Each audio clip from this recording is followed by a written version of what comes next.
Hello and welcome back to Through the Wardrobe, a narrative Narnia series where I'm your host Jackson, and I will be reading through the Chronicles of Narnia by C.S. Lewis.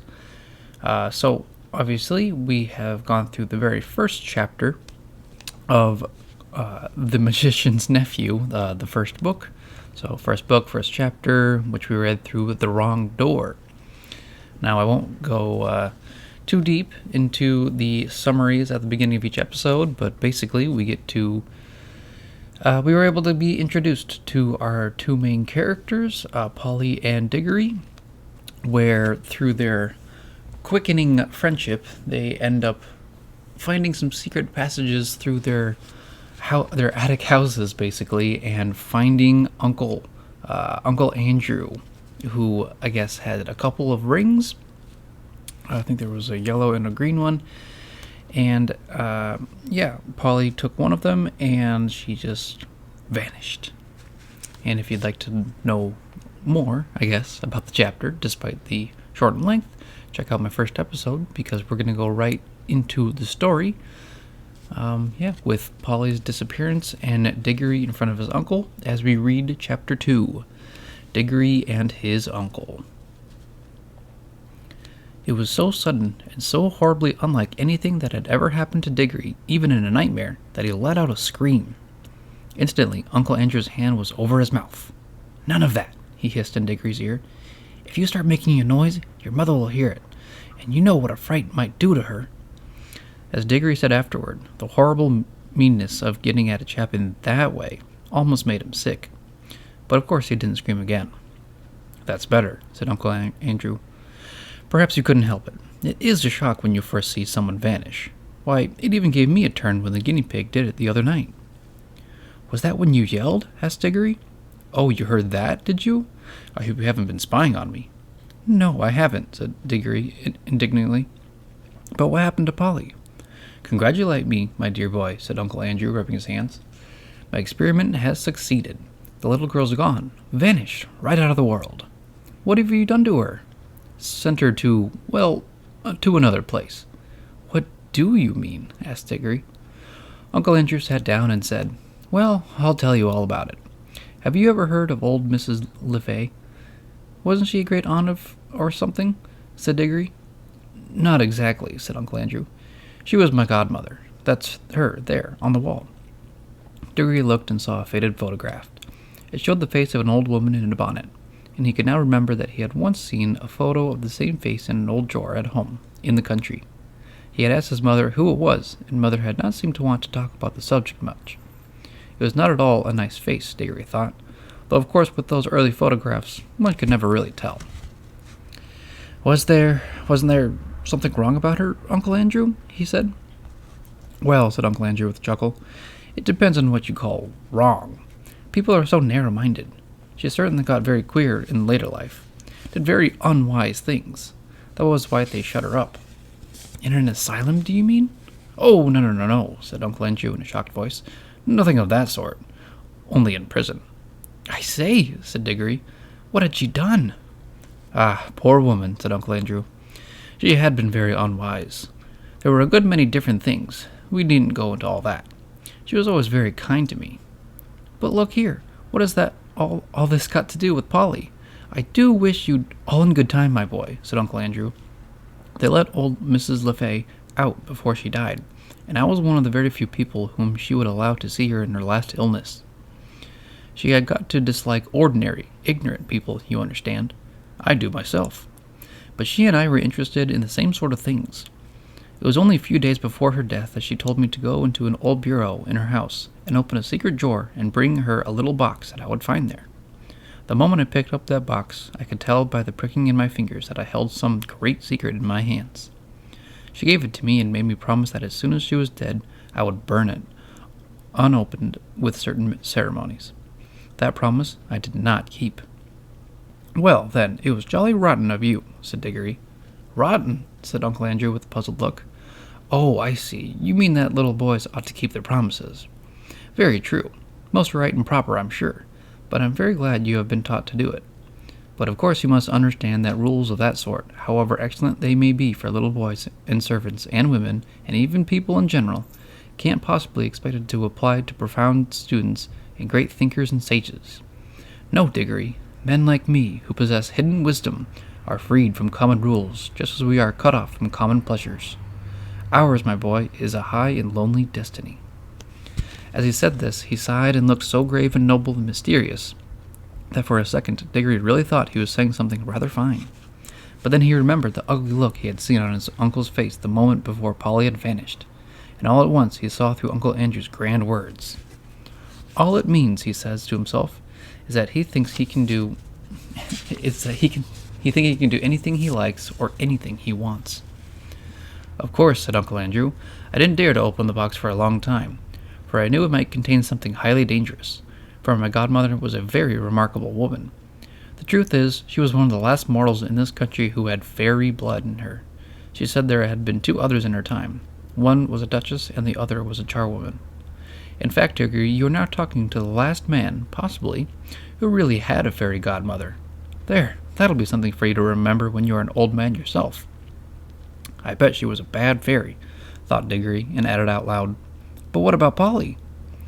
How do you harp on that, said Uncle Andrew, as if that was what mattered. My first task was, of course, to study the box itself.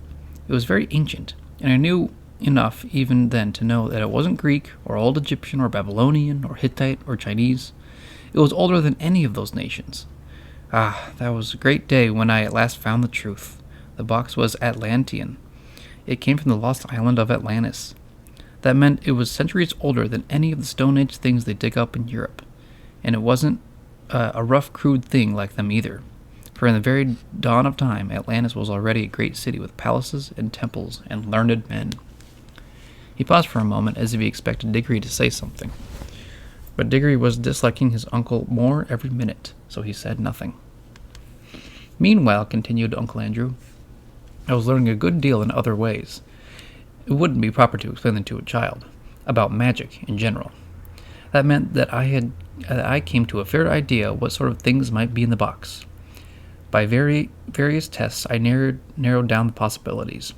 I had to get them to know some devilish queer people, and go through some very disagreeable experiences. That was what turned my head gray. One doesn't become a magician for nothing. My health broke down in the end, but I got better, and at last I actually knew. Although there was not really the least chance of anyone overhearing them, he leaned forward and almost whispered as he said, The Atlantean box contains something that had been brought from another world, when our world was only just beginning. What? Asked Digory, who was now interested in spite of himself. Only dust, said Uncle Andrew. Fine, dry dust. Nothing much to look at. Not much to show for a lifetime of toil, you might say. But when I looked at that dust, I took jolly good care not to touch it, and thought that every grain had once been in another world. And I don't mean another planet, you know. They're part of our world, and you could get to them if you went far enough. But a really other world, another nature, another universe, somewhere you could never reach even if you traveled through the space of this universe forever and ever. A world that could be reached only by magic. Well, here Uncle Andrew rubbed his hands till his knuckles cracked like fireworks. I knew, he went on, that if only you could get into the right form, that dust would draw you back to the place it had come from. But the difficulty was to get it into the right form. My earlier experiences were all failures. I tried them on guinea pigs. Some of them only died. Some exploded like little bombs. It was a jolly cruel thing to do, said Digory, who had once had a guinea pig of his own. How do you keep getting off the point, said Uncle Andrew. That's what the creatures were for. I'd bought them myself. Let me see, where was I? Ah, yes. At last I succeeded in making the rings, the yellow rings. But now a new difficulty arose. I was pretty sure now that a yellow ring could send any creature that touched it into the other place. But what would be the good of that if I couldn't get them back to tell me what they had found there? And what about them, said Digory. A nice mess they'd be in if they couldn't get back. You will keep on looking at everything from the wrong point of view, said Uncle Andrew with a look of impatience. Can't you understand that the thing is a great experiment? The whole point of sending anyone into the other place is that I want to find out what it's like." "Well, why didn't you go yourself then?" Digory had hardly ever seen anyone look so surprised and offended as his uncle did at this simple question. "Me? Me?" he exclaimed. "The boy must be mad. A man at my time in life, and in my state of health, to risk the shock and the dangers of being flung suddenly into a different universe? I never heard anything so preposterous in my life. Do you realize what you're saying? Think what another world means. You might mean anything. Anything." "And I suppose you've sent Polly into it, then," said Digory. His cheeks were flaming with anger now. "And all I can say," he added, "even if you are my uncle, is that you've behaved like a coward, sending a girl to a place you're afraid to go to yourself." "Silence, sir," said Uncle Andrew, bringing his hand down on the table. "I will not be talked to like that by a little dirty schoolboy. You don't understand. I am the great scholar, the magician, the adept, who was doing the experiment. Of course, I need subjects to do it on. Bless my soul, you'll be telling me next that I ought to have asked the guinea pigs permission before I used them. No great wisdom can be reached without sacrifice, but the idea of my going myself is ridiculous. It's like asking a general to fight as a common soldier.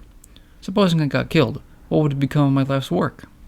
"Oh, do stop jawing," said Digory. "Are you going to bring Polly back?" "I was going to tell you, when you so rudely interrupted me," said Uncle Andrew, "that I did at last find a way of doing the return journey. The green rings draw you back." "But Polly hasn't got a green ring." "No," said Uncle Andrew with a cruel smile. "Then she can't get back," shouted Digory, "and it's exactly the same as if you'd murdered her." "She can get back," said Uncle Andrew, "if someone else will go after her, wearing a yellow ring himself, and taking 2 green rings, one to bring himself back and one to bring her back." And now, of course, Digory saw the trap in which he had caught, and he stared at Uncle Andrew, saying nothing, with his mouth wide open. His cheeks had gone very pale. "I hope," said Uncle Andrew presently in a very high and mighty voice, just as if he were a perfect uncle who had given one a handsome tip and some good advice, "I hope, Digory, you are not given to showing the white feather. I should be very sorry to think that anyone of our family had not enough honor and chivalry to go to the aid of a lady in distress." "Oh, shut up," said Digory. "If you had any honor and all that, you'd be going yourself. But I know you won't. All right, I see I've got to go. But you are a beast. I suppose you planned the whole thing, so that she'd go without knowing it, and then I'd have to go after her." "Of course," said Uncle Andrew with his hateful smile. "Very well, I'll go. But there's one thing I jolly well mean to say first. I didn't believe in magic till today. I see now it's real. Well, if it is, I suppose all the old fairy tales are more or less true, and you're simply a wicked, cruel magician like the ones in the stories.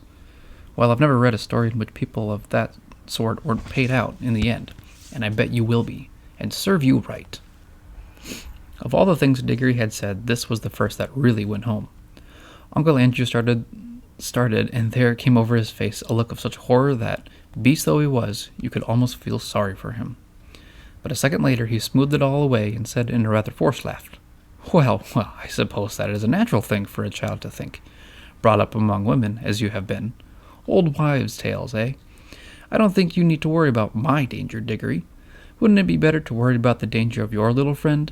She's been gone for some time. If there are any dangers over there, well, it would be a pity to arrive a moment too late." "A lot you care," said Digory fiercely, "but I'm sick of this jaw.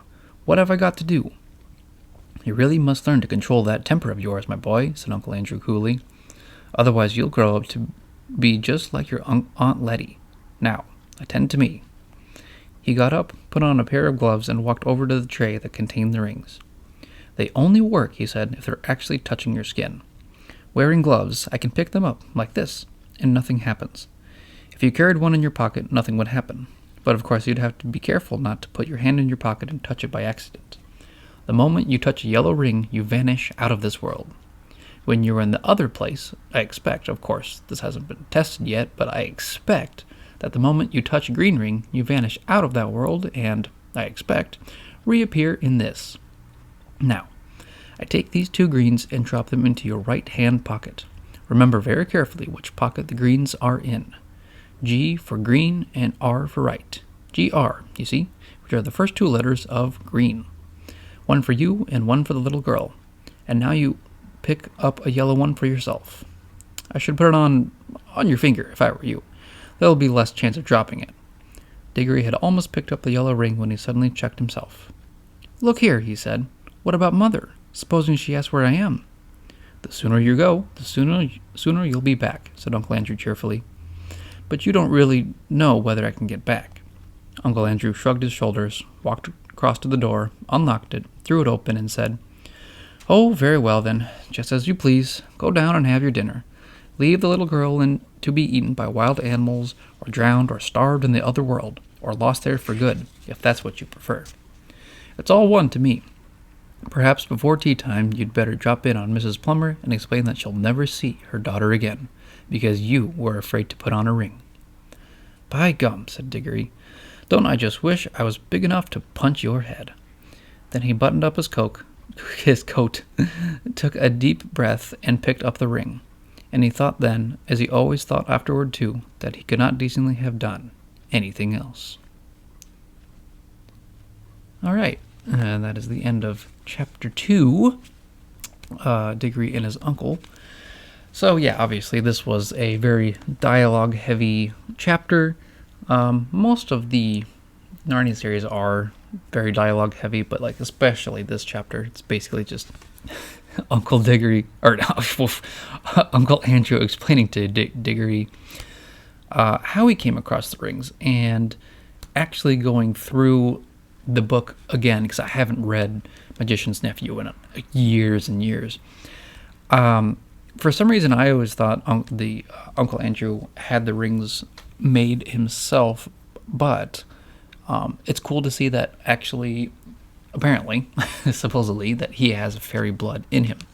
It's a very interesting concept that Uncle Andrew has fairy blood in him, and his past ancestors, were the ones who actually were in control of this sort of dust of the other world, and it's it's basically like the initial setup of like, hey, like these rings take you in, and then these rings take you out, and it's the whole sticky plot that Uncle Andrew pretty much set.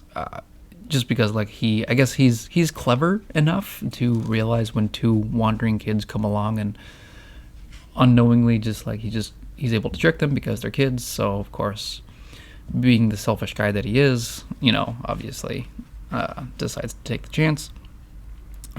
Digory, even though he just met Polly, he still basically stands up for her even when she's not there, which is actually great, and it's a really excellent thing to see in a good friend, that he's sticking up for her no matter what, and that he's very, very angry at him. So, and wouldn't anybody?